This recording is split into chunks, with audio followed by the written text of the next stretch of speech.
Imagine that the most handsome, charismatic person stares you straight in the eye and says, "You're special. You look good, and you're good at what you do." He seems to know just what you like. He reads your innermost thoughts, and you feel like you've discovered a soulmate, a deep intimacy. You're experiencing one of those rare, fleeting moments that makes life worth living. Before you know it, you're involved in a deep, personal bond with a psychopath.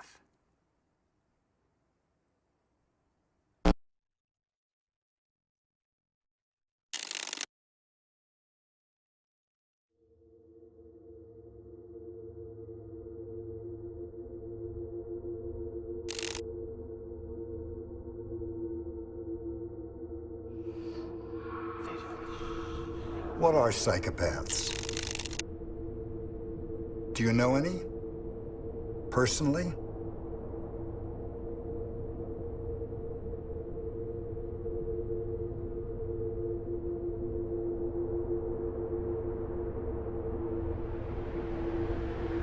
As recently as 2008, most people were just getting on with their lives. Their struggles, their joys, their victories, their defeat. And then came the financial crisis.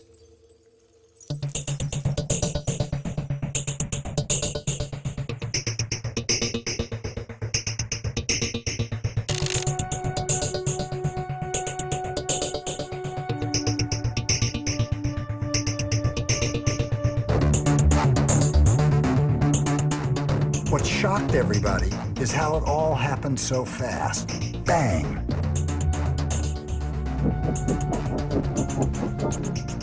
People lost their homes, their jobs, their life savings, an entire way of life gone.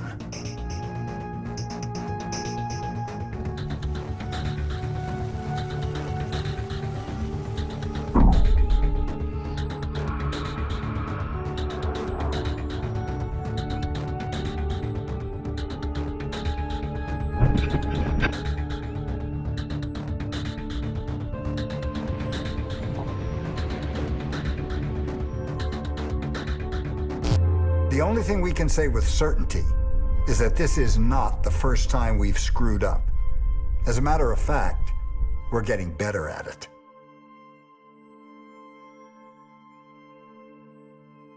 I'm sure you've heard a lot of people say that we live in unique times, that society is in trouble, that the situation's critical.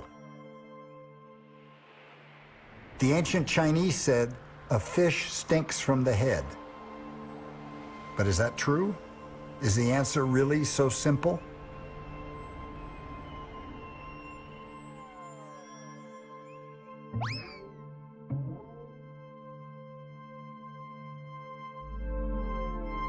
Did you make the mess?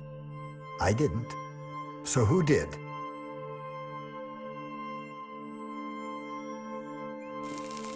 I think it makes sense to look for some explanation from the people who are in charge, at least for somebody to blame.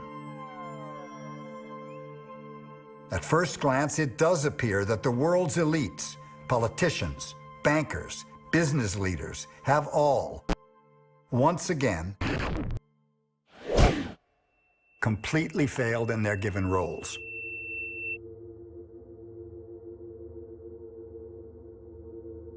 What do we really know about people in power? We trust our lives to them. Their decisions affect millions. We know that some of them, at least, are not the nicest people on the planet. Could they be psychopaths? In their book, appropriately titled Snakes in Suits, psychologists Robert Hare and Paul Babiak propose a new and provocative term: the corporate psychopath.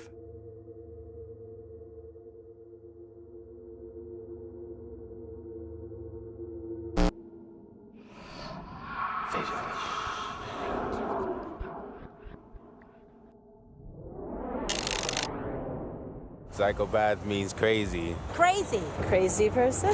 A crazy person. Crazy person. Very crazy person. Creepy people. Psychopath? Her. Him. Well, it's an individual who has a psychopathic personality. And psychopathy is a personality disorder. But they're able to work within a business or an industry or an organization. They're very different than what we commonly think about a psychopath as the serial killer. These individuals have the same personality characteristics, but through education, through where they live, they are able to get jobs in big business and do fairly well for themselves. A psychopath is somebody who, as I've said before, is without a conscience. Not because he doesn't have the intellectual capacity to understand the difference between right and wrong. It's because the emotional connection with his cognitions, thoughts, and so forth is absent. Some of the characteristics would include this stunning lack of empathy, lack of concern for other people, the ability to look at other people as mere objects. When normal people are processing emotional material, there is greater activation in parts of the brain that nature's designed to handle emotionality. You can tell the difference between an emotional and a neutral event for these individuals, but for the psychopaths, you can't.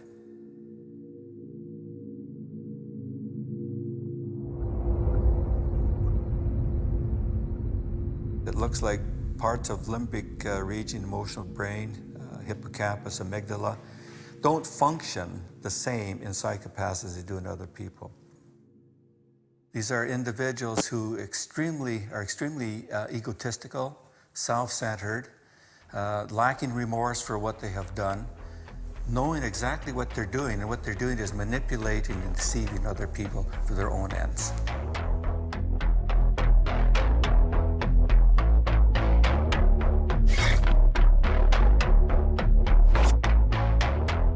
A lot of the psychopaths that I've known, and I've assessed over 160 of them, a lot of the ones that I've known, they don't have an evil appearance or an evil feel. They're out to con and manipulate you. So they're charming. They're very charming, and they come across as being extremely easy to like, most of them.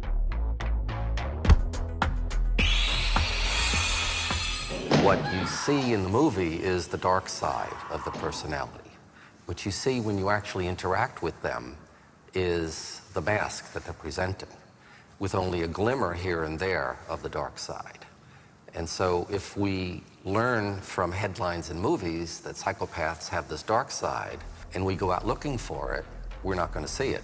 And we'll conclude that they don't really exist. Or if they do, I've never met one. But you probably have met one, you just haven't seen behind the mask.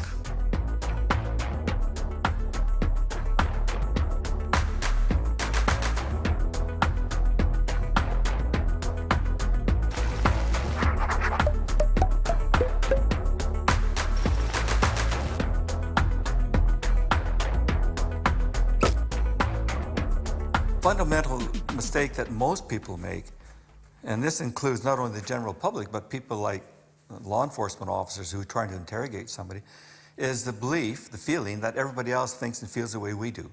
That if there's an emotional event, say, look at that, doesn't that just rip your heart out?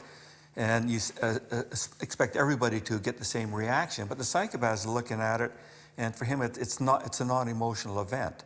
When a psychopath is expressing an emotion, is it the Stanislavski method of acting? Is he actually feeling it, and he's able to project what's inside outside? And the answer is probably not. They're using facial expressions and hand movements, body language that seems appropriate to an underlying emotional state, but is fake.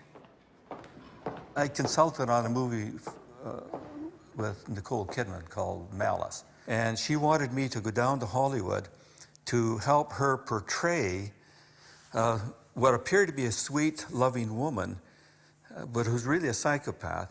So anyway, she said, look, you've got to give me a scene. And I thought about it, and I don't know where it came from, but this is the scene I gave her. You've left your apartment, and you're walking down the street, and there's an accident. And then you look at the child who's on the floor or on the ground, hit by the car, bleeding, probably dying. But kneeling beside the child is his mother. And she's emoting, she's going through every possible emotion that would be appropriate for that particular scene. And instead of watching the child and being horrified by the whole thing, you're kind of impassive, clinical, you watch the mother. And then you look at the child, back at the mother. And then you just walk away, unconcerned, walk back to your apartment, walk into the bathroom, stand in front of the mirror, and mimic the mother's expressions. That's it.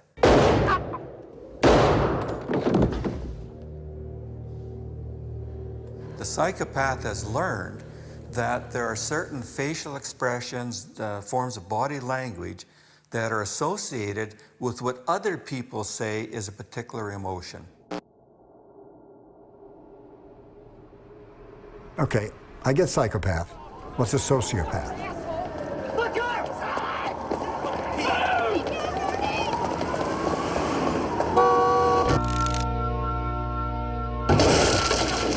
One of the better distinctions between a psychopath and a sociopath was made in the film Reservoir Dogs. And Harvey Keitel says, you know, I rob banks, and if I have to kill 3 people, that's my job. I don't like it, but that's what I have to do. Psychopath ain't a professional. Can't work with a psychopath. That effing psychopath over there, the other individual, he likes to kill. You don't know what those sick assholes are going to do next.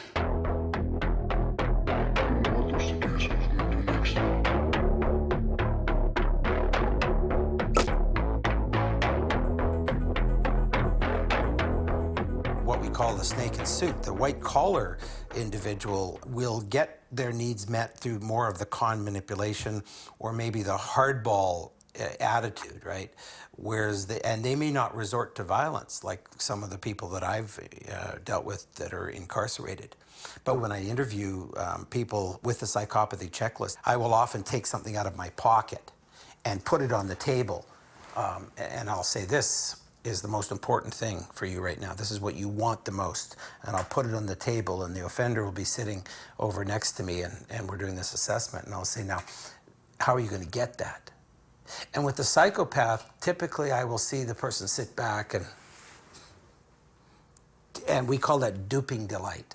They look like, this is a little game. I'm gonna take you on this game. They're very competitive. They'll say, well, I'll ask you if I can have it.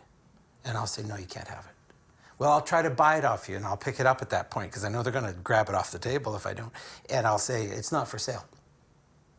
And then I see that smirk again, and it's like, I'll get it. Well, how would you get it? And most of the time I'm assessing them, so they're smart enough to not tell me how they would get it, but they just look at me and say, I'll get it.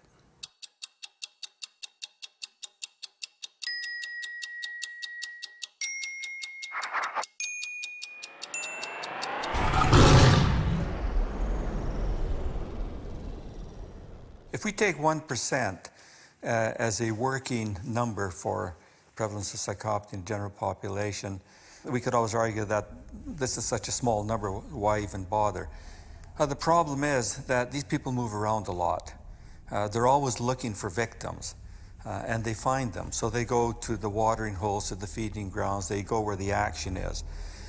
Chances are that virtually everybody in our society is going to come across and be affected, influenced by 1 or 2 of these people in his or her lifetime.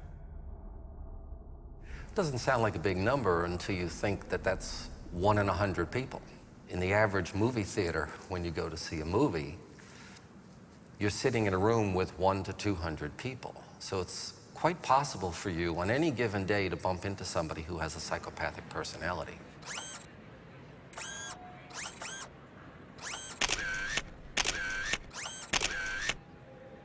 People would assume that because I've worked with this particular concept, psychopathy, for so long that I could spot them from 100 paces, and the answer, of course, is that I can't.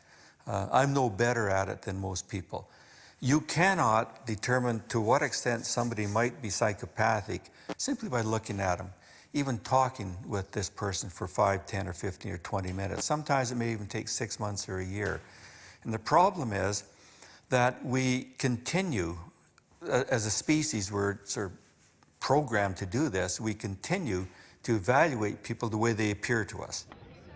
We tend to be very forgiving in our interpersonal relationships with people. We're often open to their explanations and their rationalizations, and we give forgiveness. We also, when building a relationship with people, believe that they are real. What a psychopath does is they weave a picture of a person that's really a dream. It's a spirit, it's not real. And you feel like you've discovered a soulmate, a deep intimacy. And you're experiencing one of those rare, fleeting moments that makes life worth living. And before you know it, you're involved in a deep personal bond with a psychopath. Once you're in that bond, we call it the psychopathic bond, you don't want to break it. And it often amazes the friends who are watching from outside. You're still with him, or you still believe what she said, or can't you see is very common. And they really can't see because of the strength of the bond that's been built. Now, when the psychopath is done with you, they leave. They've never had a bond with you. It's all been a game. And so they just stop playing and move on to the next target. You're left with all these open wounds because you thought you had a relationship with this person. And it could be a business relationship, it could be a business partner, it could be somebody who you're married to, or a personal relationship, it could be a family member. And when it breaks, it hurts. And that's the psychological and emotional abuse that a psychopath, feeling no empathy, no remorse or no guilt, just moves on to the next target. It's the guy in the movie, what is that movie? Where he's in the shower and he kills the lady. Horror movies about him. They kill people. Insane. Murderer. Killing. Maniac. Criminal. Killer. Somebody like Charles Manson.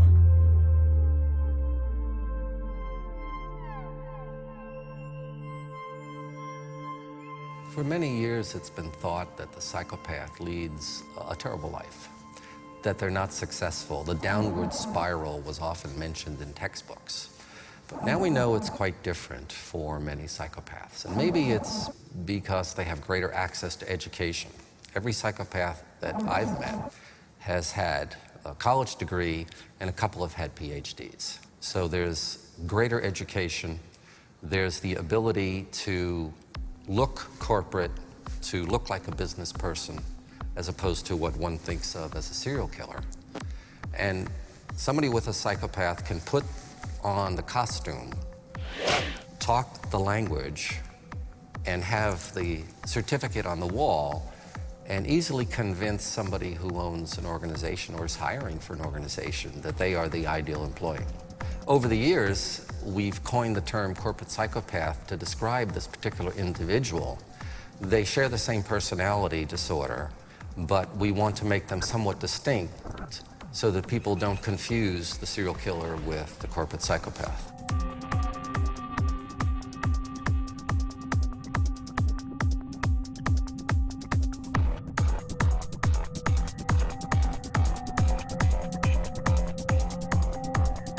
I think in the past, psychopaths flourished, but not nearly so much as they are right now, because the conditions have changed over the last 25 or 30 years. We had the introduction of the internet, for one thing. We had all this trading that can go on at arm's length. You know, you can make a trade involving 100 million people at one time rather than doing it face to face.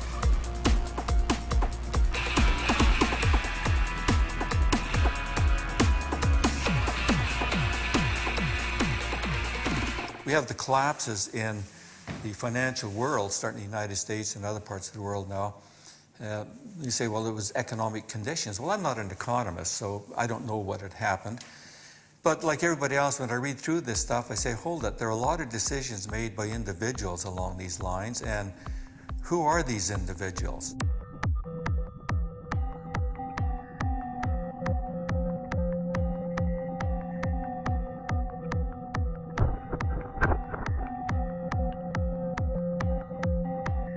It would be very difficult to identify who they are because they blend in. When you are talking about making a business decision, most businesses are risk averse, or they want to manage the risk when they make a decision, whereas a psychopath will do something risky just to see what'll happen. Making a decision that others would have taken a long time and a lot of data to come to, they'll do it on a whim. And because they are fearless, it could even hurt them, but it doesn't bother them. We mostly accept the view that our society is shaped like a pyramid, where a minority of the people at the top make decisions and laws for the majority at the bottom. In the year 2000, the richest and most powerful 1% of the world's population owned 40% of all global assets. The richest 10% accounted together for 85% of total assets. And in sharp contrast, the bottom half of the world's population divided between them barely 1% of global wealth.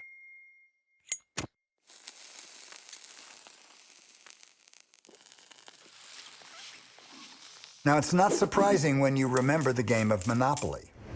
At the beginning, all the players start out as equals, and in the end, one person owns everything. Few people today know that the game was invented to demonstrate the strong tendency to concentrate wealth in the hands of a few. It goes to the inner roots of capitalism. With wealth comes power. You can't talk about psychopathy without bringing Bernie Madoff up. Now, I don't know whether he's a psychopath or not. I haven't evaluated him. I don't know of anybody who's done a formal evaluation on him.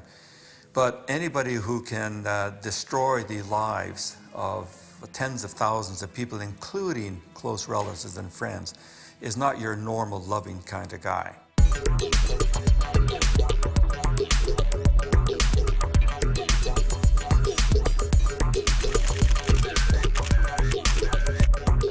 In the spring of 2010, we heard back from Professor Hare. For the first time in history, his team was able to fish for psychopaths within the highest ranks of management at Fortune 100 companies, at the very top of the pyramid. We have a new study looking at corporate psychopathy. It's the first empirical study of this sort. Now, we had all sorts of anecdotes and we speculated, and even in Snakes and Suits, we would talk about individual cases. It's unusual because, to my knowledge, it's the first study that was able to use a well-validated measure of psychopathy with a lot of high-level executives. We have access to 203 senior management executives, people who were selected to go on to further management training. They were considered fairly high potential individuals. The results are actually rather fantastic. The distribution of psychopathy scores in this population of high-level executives is about what you expect in the general population. What differs for this group is that there are more people with really high scores. And some of them, I think 8 or 9 of the 203, had scores as high as the threshold that we use for research purposes to diagnose psychopathy, that is 30 out of 40. And this was kind of surprising to us, and we had a lot more who had scores of 25 or higher. These are very high scores.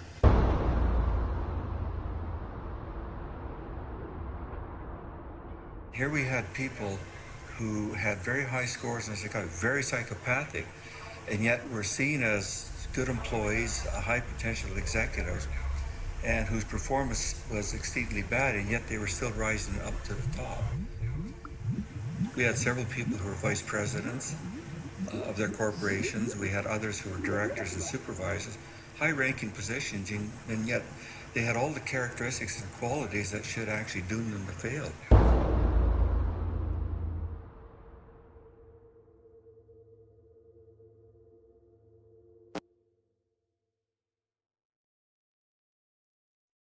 So what's it like to be a psychopath? You never have to feel guilty or ashamed again. Never. None of those sticky, uncomfortable situations. Responsibility? What's that? It's actually funny to watch when people cry. All you need is to smile at them, and they'll think that you're the nicest person in the world. You're so cold and analytical, and they don't even have a clue. They can never guess what's going on inside your head. You can do anything you want. What happens in an organization is that the psychopath can mimic the high potential employee. And so they hide amongst this group of individuals. And high performers in organizations tend to get more resources, they get more training, they get bigger projects, bigger budgets, more staff. All the trappings of corporate power, which is exactly what the psychopath, who's a parasitic predator, is looking for. And it is unfortunate for the organization on the whole that the psychopath can do this. What happens in that small group is that the psychopath realizes that all of the other high potentials are rivals or potential rivals and begins to take them out through manipulation, lying, backbiting, all of those kinds of behind-the-scenes activity. The organization then begins to lose this cadre of high-potential performers. They either leave of their own volition, or they're set up and they're fired, or they're sent to another division where they're out of the way. And then the psychopath has taken control. So yes, they do have an advantage because of their personality. And it really is up to the organization to set up some control mechanisms, some monitoring mechanisms to be able to differentiate the true high performer from those who only look like that. You could probably see it at the world level. You're thinking of governments, government leaders, and I see no reason why somebody who's very, very psychopathic couldn't end up as a leader. We've had this many times in history. You can go right back to the Romans and the Greeks and the Egyptians and just trace them all the way through, and many of these people clearly would qualify as psychopaths. But given the times and the context, they did fairly well. Now, a lot of people suffered because of it. And I think what's happening right now is that if we value what these people are doing, or maybe to put it another way, we don't actually pay attention to the bad things that they're doing. You know, we look at, this is terrific, the guy's he's doing this, he's making lots of money for us, and our popularity around the world is increasing, we're moving our armies around, and we're getting all this prestige and so forth, but people are suffering.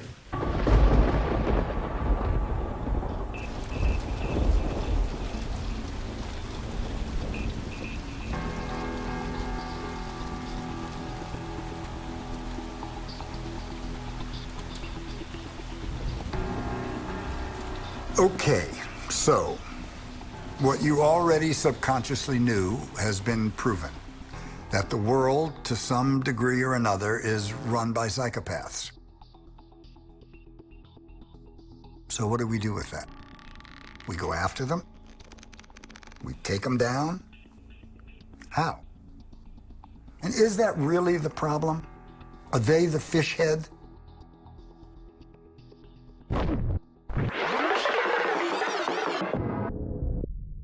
Given a choice, you might want to be one. I mean, or at least a sociopath.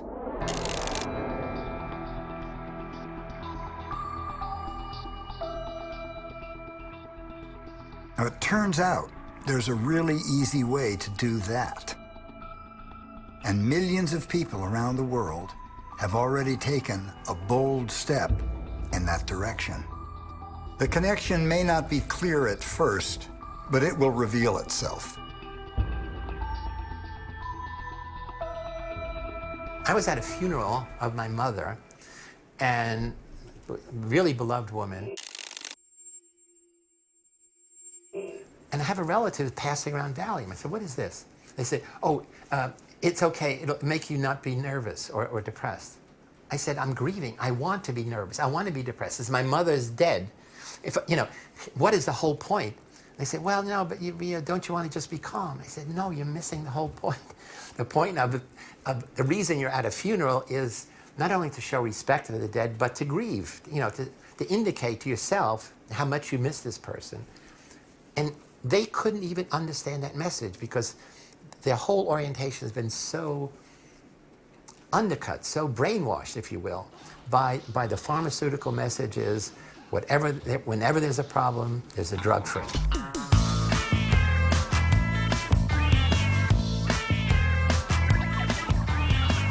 It's a drug. Which make you feel happy. Antidepressants, sure, yes. Yes, I've heard of antidepressants. Yeah, I know what they are. But I don't know anybody. It's a medication. Yes, medication. Yeah. Yeah. Yeah? I honestly don't know. No. I heard about them. That sounds really familiar. I think so. Yeah. Yes. Zoloft, Prozac, no. Xanax, yes. Do you have any? A little more than 67.5 million North Americans have taken a course of SSRI antidepressants, which is a phenomenal situation. I do not have any personal experience, no. None. I'm a very happy person. Are you? No. I'm a happy person. No personal experience. Not personal. No personal knowledge. No. No. No. No. No. No. No. No. No. No. Personally, no. But I know people who have had experience with those type of things.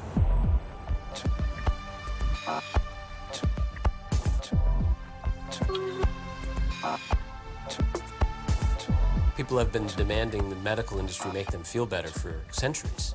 The first drug, which was probably demand-driven, was probably drugs like Valium.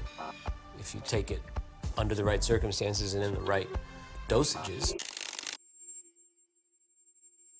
you're going to feel better in the traditional sense. You're going to get a buzz.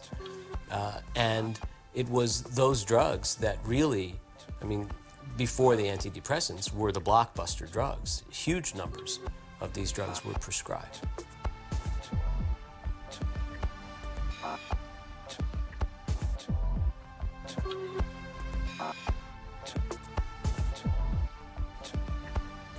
Valium cut through to the masses. It's an anti-anxiety agent and a very effective anti-anxiety agent with a lot of side effects, and it's very addictive. In the beginning, a little bit like Prozac, they thought that it didn't have many side effects. In 1987, when Prozac was approved for the market, it was promoted very heavily, but it became a blockbuster drug, in large part because the media just set off a phenomenon, the Prozac effect. It was on the cover of Newsweek in the early 90s. There was a very famous book called Listening to Prozac. Sales hit $1 billion, then $2 billion. $1 billion in sales, it represents what they call a blockbuster drug. Another critical moment that sort of brought it to the level that it's at now was the television marketing of drugs.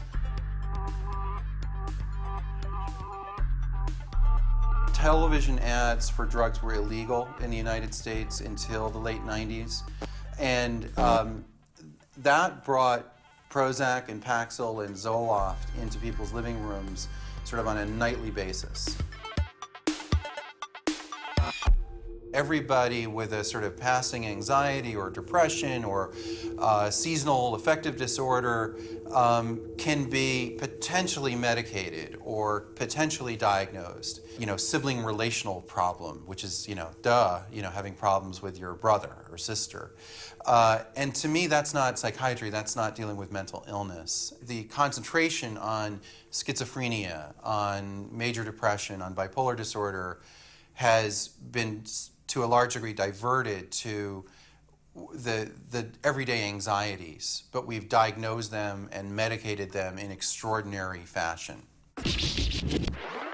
I don't know anybody that's depressed, but I do know that the people that do take them, they work for them. If they don't take them, they go back crazy. That's just about all I know. Well, it's just a mess being on antidepressants. They create as many issues as they solve. Oh, my father. He's another one. My father was on Prozac for a while. One of the ways that Prozac became so popular and the way the drug was marketed was that it would allow you to function better and to be more effective in a competitive society and sort of attempt to master those fears. For mild depression, or the appearance of mild depression, and the medication of that condition, the stigma is so far reduced that it's actually kind of cool, to be depressed, to be fucked up and messed up and stressed out, and concomitantly to be taking drugs for that. There is a consequence. These are serious drugs. And you see it on college campuses where it's become so little of a big deal that it's almost dangerous. In addition to the recognized problem of increased obsession with suicide, a litany of further side effects that actually when you compare those with the fact that people sometimes have been prescribed a drug because they're afraid of going to parties, the whole thing just becomes so surreal. How do you say, okay, I'm prepared to risk renal failure because I'm a little shy when I go to a party? I mean, it's absolutely absurd. I get it. People are taking these drugs which have a dubious effect, and they're taking them when they don't really have anything wrong with them. Why do I care?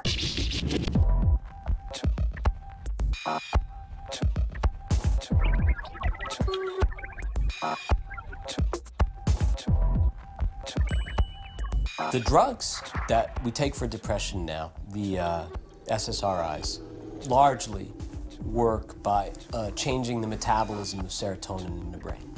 One of the things that these drugs do seem to do pretty consistently when they're working is they sort of curtail or attenuate emotional life.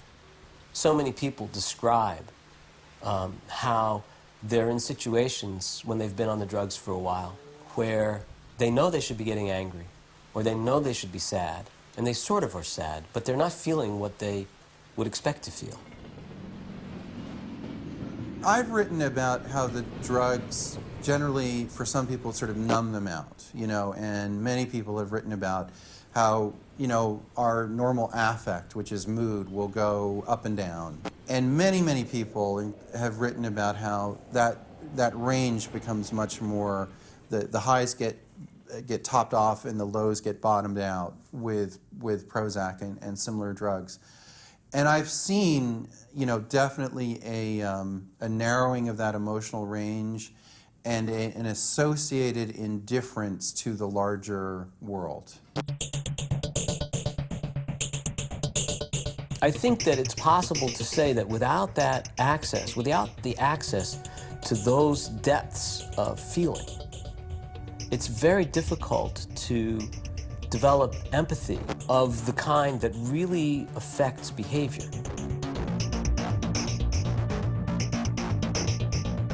I mean, if you look at the global economic meltdown, whatever we're going to call this time that we're living in right now, anybody reading the New York Times or listening to the nightly news knew that there was a bubble, whether it was the high-tech bubble or the housing bubble.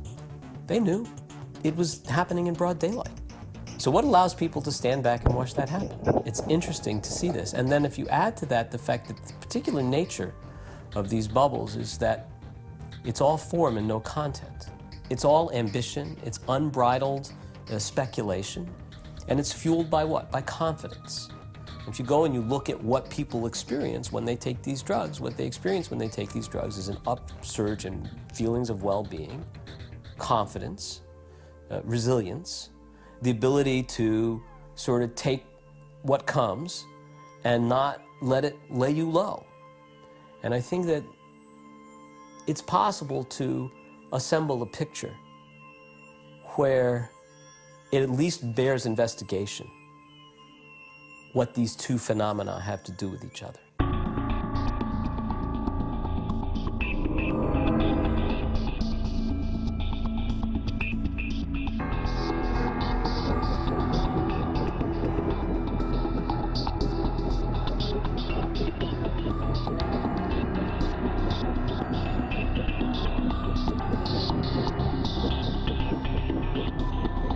The fact that so many people have, in the financial markets have been taking antidepressants is a cause for worry when those people are not receiving enough feedback, gut level feedback on the consequences of their decision.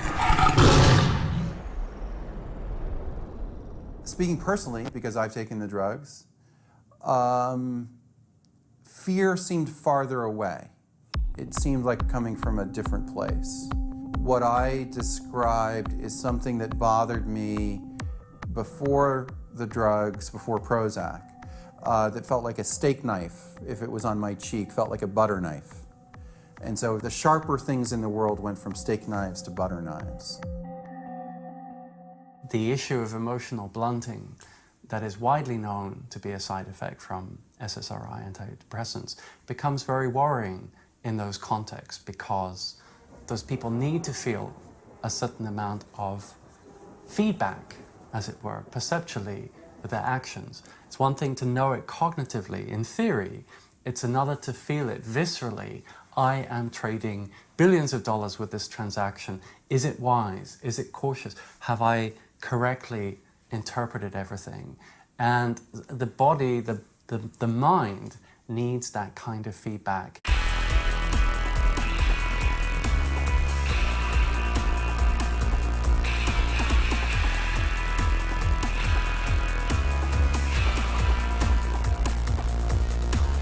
You know, if you think about simple things that are supposed to underlie Western civilization, the categorical imperative, the golden rule, these ideas that somehow, because of your regard for other people, you must behave in a certain way, even if it's not a law, even if nobody told you to, but simply because you can resonate with that other person. I think we need access to our full range of emotional experience in order to do that. So it's still a leap from saying that to saying that the drug amplifies or even causes sociopathy. But it's a very suggestive link because I just don't know what else is going to guarantee that we don't just cream each other all the time.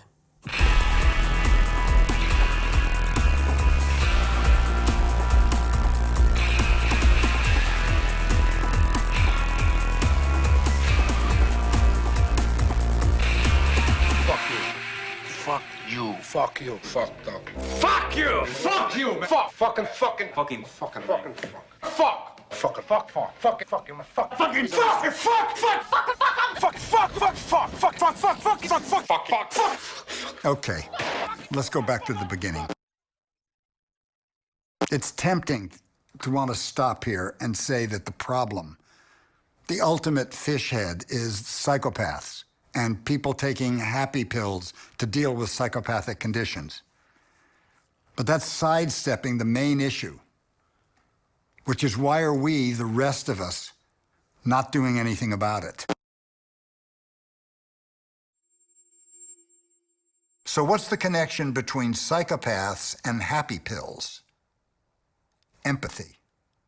Simple human empathy, or the lack of it.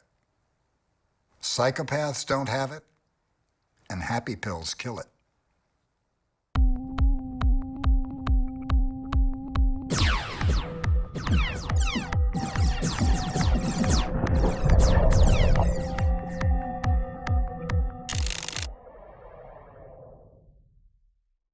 For me, what's interesting is I wrote a book called The Lucifer Effect, and the Lucifer story is identical to the Adam and Eve story. And they're both stories about the horrific consequences of disobeying authority, God. You could be God's favorite angel and become the devil. You could be God's favorite human and be cast out as a traitor, as an infidel. And so that message, which is really deeply impacted, certainly in Western civilization, leads us to be blindly obedient to authority. So the famous research by my colleague Stanley Milgram shows that at least 2/3 of all people, of all ordinary citizens, when told by somebody who seems like an authority to physically punish someone else, They blindly obey. So going back to the famous study by Stanley Milgram in which he gets 1,000 ordinary citizens from 2 towns in Connecticut to believe that they are teachers trying to help a learner learn by punishing errors, but the learner, who is actually a confederate of the experimenter and the teacher doesn't know, keeps making more and more errors, and the teacher keeps shocking him more and more and more on this big shock box until there's a point at which he stops responding, he's probably unconscious, and instead of quitting, the experiment says you must continue to the very end, which is 450 volts. 2/3 of all ordinary Americans went to the end, 2/3. But in the many experiments he did 2 that have been ignored. In one, you come in ready to help, to be a teacher, and when you sit down, you observe somebody from the previous experiment going all the way. In another study, you come in and you observe 2 people refusing. So they are 2 social models of evil and good. And you know what happens? If the base rate is 60% who blindly obey, when you see somebody go all the way, it becomes a negative model for you, and 91% of all the population in those studies go all the way. But if you see people rebel, 90% refuse to go on. And so this is something we have to deal with. Why is it that it's so important for most societies for people to blindly obey authority? To blindly obey authority means be mindless, don't be mindful, don't do critical thinking, just do what you're told. And that then links up. If parents say, mind your own business, don't get involved, don't think too deeply about it, just do what I say. That is one of the worst things that could happen in any society. An unthinking society is a society that's vulnerable to these psychopaths because they say, I have the answer, I have the way, I have the money, I have the power, I have the status, I can give you jobs. All you have to do is do it my way.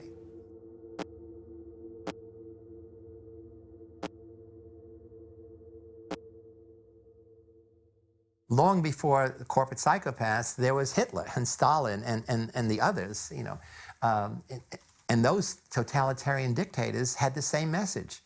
Give me your power and I will give you security or the illusion of security. And all you have to do is do what I tell you to do.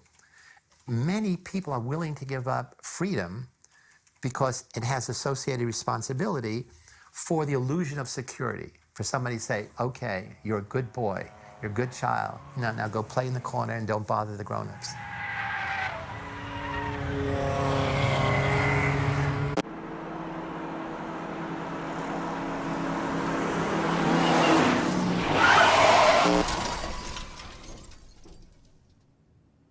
And so in that sense, it's a prolongation of immaturity. That is, as children, authorities, most parents, most teachers are good. Following their lead is good.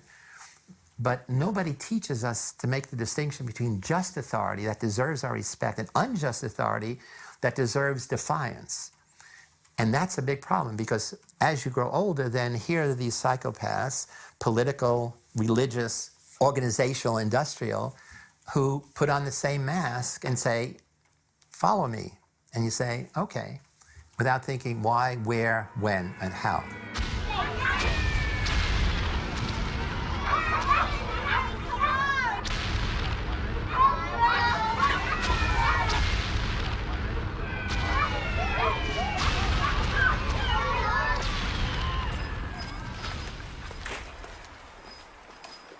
Well, I think the first thing I'd say to people is pay attention to your gut. I think a lot of people ignore the gut feeling, the instinct.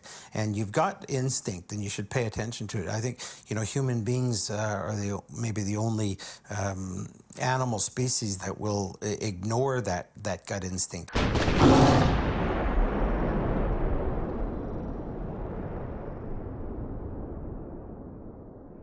The problem isn't that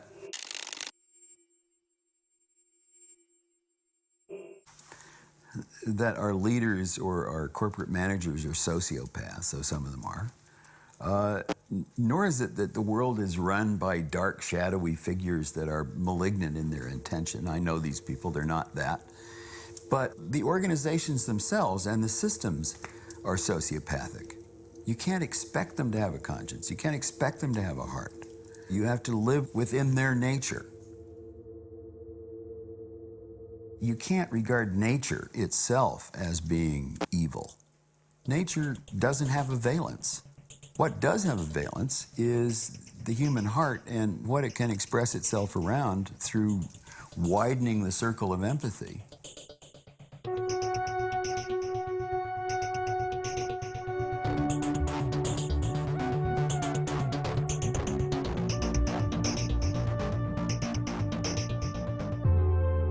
Why should I care more about empathy than the next guy? None of the rich guys made it big through empathy. Why should I give up my comfort and my aspirations? We all want to win, don't we? What I see over and over again is the collision, if you will, in the organizational systems, that you have somebody at the very top of the organization, and I work with a number of these people, and they're all making what I think most any of us would consider just extreme amounts of money. And if you think about the effect of this psychologically on the people, it becomes a situation where money and the desire for money simply begets more desire. And I think that's a very primitive, from what we understand about human psychology, that's a very primitive state of desire and appetite, to see it as limitless and be able to almost devour anything. And usually in our own process of maturation, we have the experience of encountering limits, right? And we learn about reality testing and, well, I might want that or feel I could take all of that, but in fact, I understand my limits. And I think there is something certainly that goes on psychologically where those limits become removed.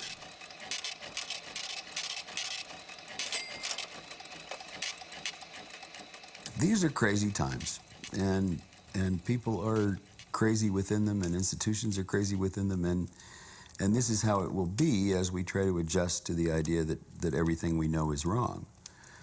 But I think there are some things we can do to make them better, and one of them is to give up on the pursuit of happiness, in the sense that happiness is something you get from more.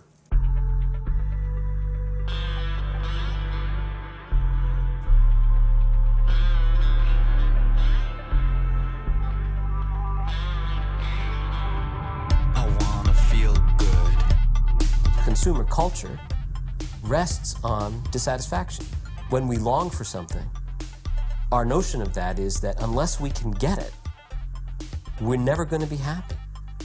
And in the consumer society, the fact that you can't get it means there's something wrong with you.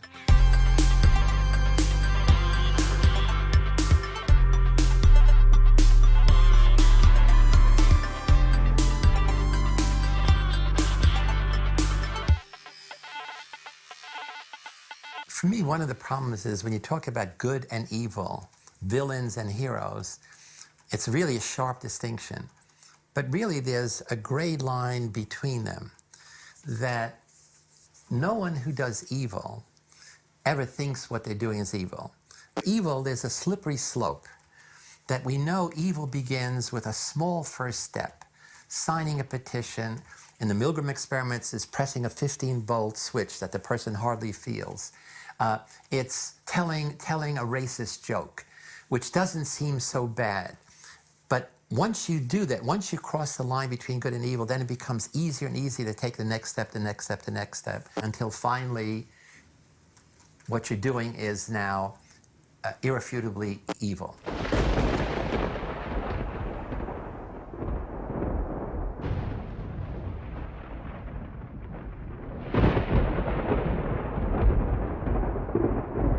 One of the great heroes of this century is the former president of Czech Republic, Václav Havel, who was a playwright. And he's faced with the terrible repression of the communist regime. And as a playwright, instead of going about his business writing plays, he now opposes. He said, this is wrong. And he gets put in jail, and from jail he sends letters saying, this is wrong. This is wrong, a wrong way for the Czech people to live. And ultimately, he was able to persuade millions of people to change their passivity.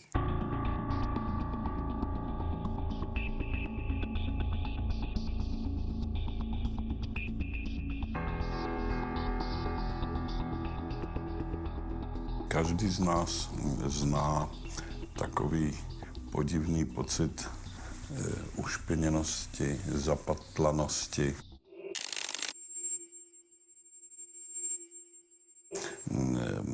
Pocit, který se nazývá výčitka svědomí. Když uděláme nějaký kompromis, o němž si nejsme jistí, jestli byl dobrý, tak na něj myslíme znovu a znovu a trošku se vlastně trápíme. I když ten kompromis nám možná usnadnil život ve srovnání se situací, která by nastala, kdybychom ho neučinili.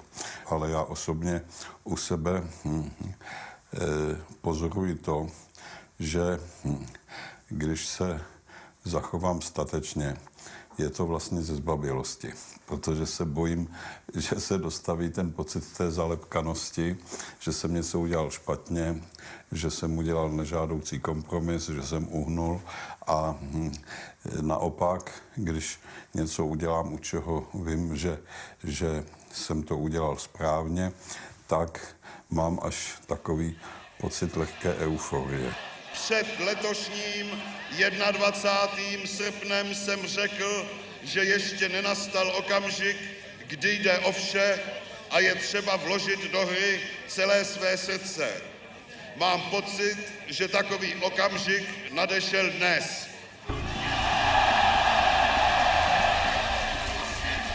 The reason that most people do nothing is that they respect every mother in the world who tells their child, mind your own business, don't get involved. People get programmed not to look at evil, to mind their own business, not to get involved, not to take the heroic action. And essentially what it is, we're also being programmed to be egocentric.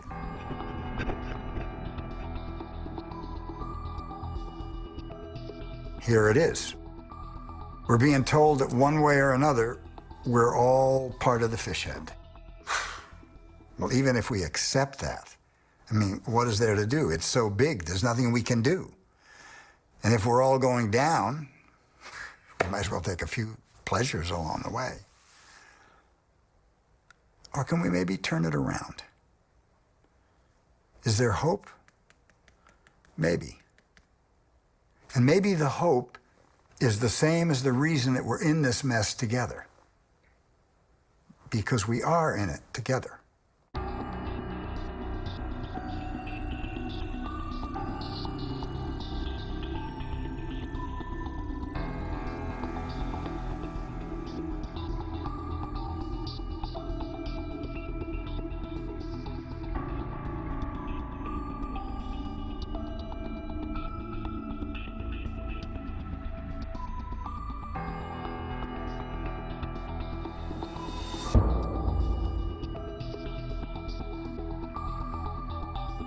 Nicholas Christakis and James Fowler are not the only people to research humans and their behavior, but their work shows some surprising facts about how much we're influenced by people around us, and more importantly, how we influence people around us, even complete strangers. Or what I think is somewhat novel about the work that we've done is not that we've shown that people are affected by those around them. This is common sense, right? We know this. We know that human beings are affected by others. But what we've been able to show, I think, is that we're affected not just by people who are 1 degree removed from us, but also by people who are 2 and even 3 degrees removed from us. Not only is it the case that our friends seem to affect us, but our friends' friends also seem to affect us. In fact, this spreads to our friends' friends' friends at 3 degrees of separation. The point is that it's not just 1 degree, it's more than 1 degree. The point is that we don't just affect those around us, but we affect other people who are strangers to us. And that we are not just affected by those around us, but affected by other people who are strangers to us. And we find that this is true for obesity, for smoking, for happiness, for loneliness, for drinking behavior, for depression.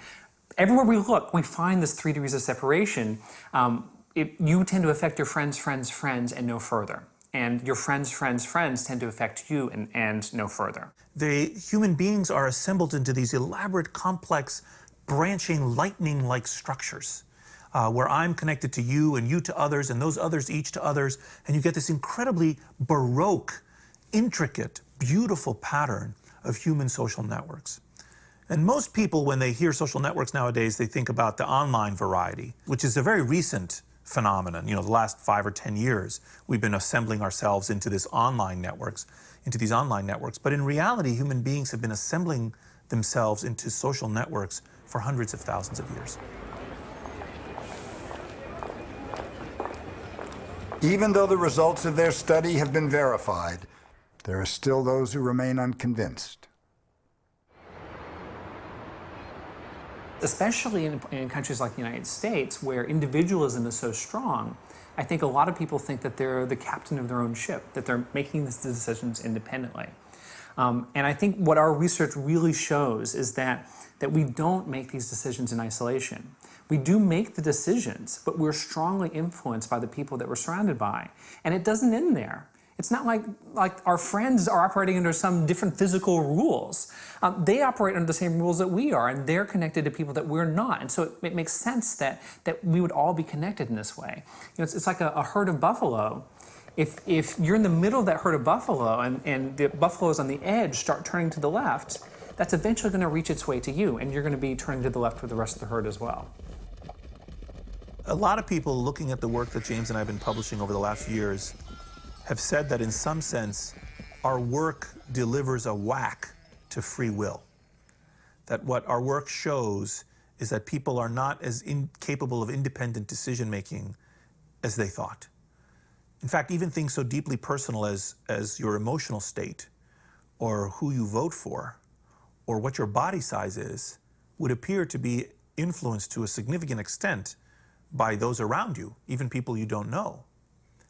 And that in some sense, therefore, we're not capable of as much free will as we thought. And that we are not as free to make choices as we thought, that we are influenced by others.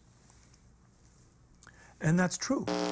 But it's also true that our work actually supports the importance and lifts up free will.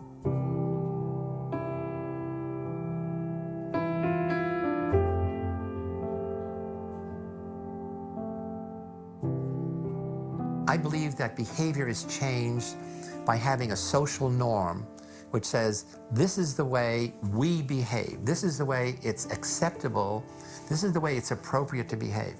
One of the fundamentally interesting things about human social networks is that networks tend to magnify whatever they are seeded with. So they will magnify germs, they will magnify fascism, they will magnify smoking, drug use. 20 years ago, if I was in a room with 10 people smoking and I was the guest of honor, I would have to leave the room when my eyes teared up. And when I wiped the tears away, I came back and they said, okay, now we can go on with the meeting. The social norm was smoking is okay. Now, if one person lights up, that person has to leave the room. Or now, in many, certainly in America, and certainly in West Coast, nobody lights up in public. So social norms are critical. So how do we change the norm away from me first to us first?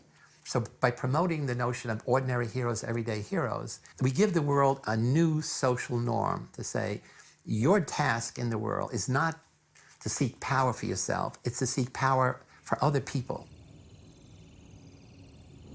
What our generosity study shows is that if the good things that we do tend to ripple out so that the people around us copy those good things and the people around them copy those good things, it's also possible that some of those paths loop back to us. If you're exposed to people who treat you kindly and cooperate with you, then when the bell rings and you interact with new people who are strangers to you, you treat them kindly. And then when the bell rings and those people interact with still other new people, they treat those people kindly. So the way I am treated now ripples through the network and can affect complete strangers. So I absolutely believe that when you learn that you influence not just your friends, but your friends' friends and your friends' friends' friends, that it changes the way you see the world. When we looked at how happiness spread from person to person to person, and when we saw that it spread 3 degrees of separation, I started making a concerted effort to change my mood when I walked down the street and came home. James gives the example, which I agree with, that on your way home from work, if you make the effort to regulate your mood to the extent that you can. I would put on my favorite song, even if I was in kind of a bad mood, to try and just give myself a temporary boost so that when I walked in the door, that I could make myself happier and therefore make my family happier and everyone in their lives happier. If you see that, Betty is kind to Jane and Jane is kind to Sue and Sue is kind to Robert, you can see the signature of Betty's kindness to Jane in Sue's behavior with Robert, even though Sue and Robert never interacted with Betty. Well, this is all very nice, but, I mean, how do we know that doing something for others is worth the effort?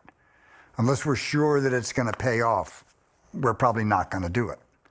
I mean, we can cut our smoking, but does that mean that we can turn the world around? Do you think that being moral actually pays off? Yes. Yes. Absolutely. Absolutely. Definitely. Definitely. Definitely. Depending on the situation. It's as contagious as anything that would be bad, too. So I think the more we all do that, the more we spread it around. Everybody has the power to do so. It starts on me and passes it on to others. The reason why morality pays off is because we have an influence on the decisions of people around us. When they copy our moral behavior, then this is going to spread through the network, and it also has this tendency to ripple out and bounce back towards us. We surround ourselves with people who are doing good by doing good ourselves. And when we live in that kind of environment, I can't help but think that this is the way that we succeed, that we survive, that we reproduce these ideas, and we create a better future for ourselves.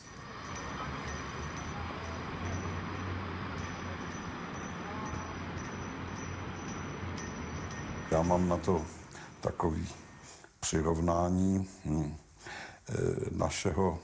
našeho příběhu, českého příběhu, kdy ta opozice, ti disidenti takzvaní, byli všemi považováni za blázny, protože se to zítra nebo pozítří nezmění v nějaký konkrétní úspěch, to jejich počínání. A ono se posléze v jakýsi úspěch změnilo. Že ale nebylo to proto, že jsme kalkulovali s tím, že zítra nebo pozítří se to stane, i když bychom to uvítali, ale prostě proto, že jsme to dělali z principu. Is it important to be moral? Yeah, for sure. Yeah. Yeah. Maybe. Of course. Well. Proč vlastně člověk páchá občas dobro, když o tom nikdo neví? No to je možné jenom proto, že ve vás dříme, byť nevědomně, jakýsi pozorovatel, který to všechno, co děláte, vidí. No a co to je jiného než věčnost, než nekonečno? Něco, co přesahuje všechny myslitelné horizonty našeho počínání.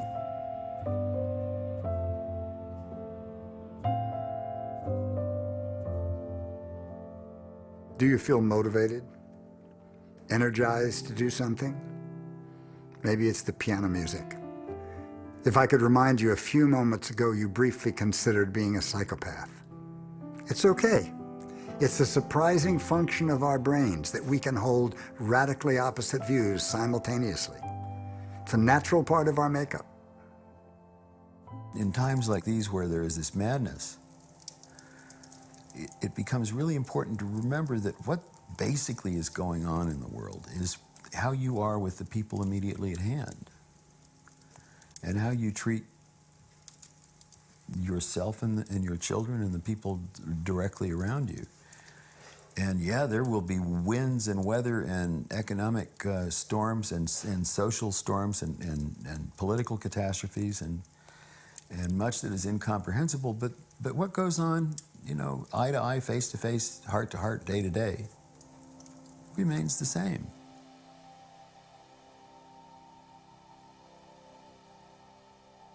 Všechno začíná u drobných věcí. Nemusí člověk vymýšlet vize lepšího světa.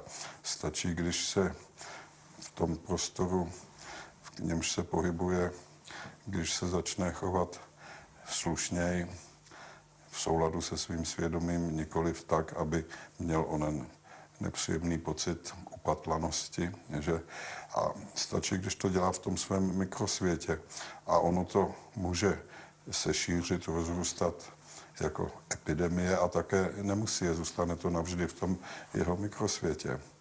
Ale stojí to vždycky za to.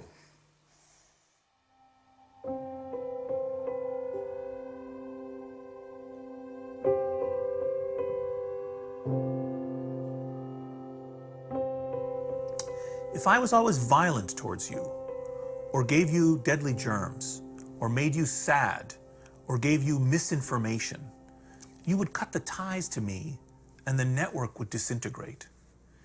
Therefore, the spread of some good and desirable properties, like altruism and love and happiness and ideas, is required to sustain and nurture the network. And similarly, the network is required for these desirable things to happen. So there's a very deep connection, we think, between social networks and goodness. And actually, we think that in a very deep level, human beings assemble themselves into networks because the benefits of a connected life outweigh the costs.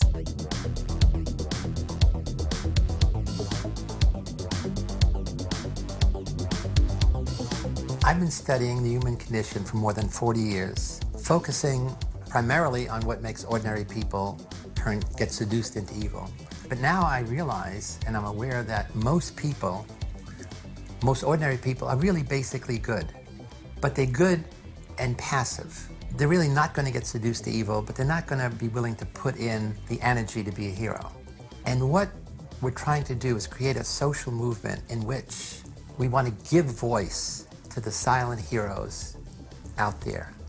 Because there are many people who have the potential to be really important heroes, not only for their family, for their neighborhood, for the community, but for the nation.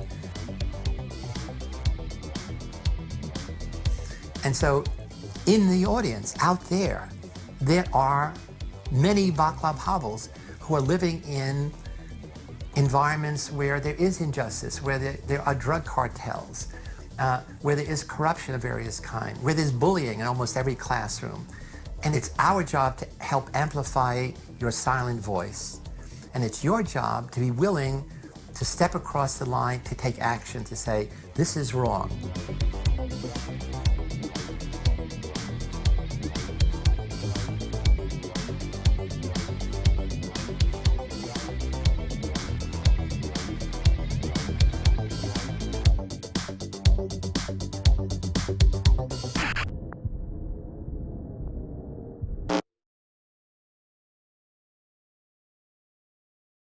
So imagine that the most charismatic, handsome person looks you directly in the eye and says, you can save the world.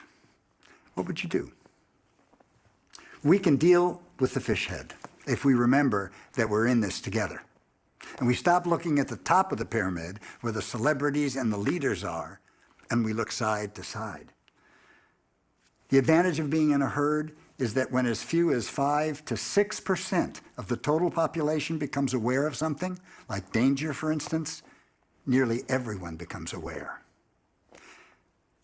And our success is going to depend on the answer to two questions. How many are we? How close are we to the 5 to 6%? And what will you do?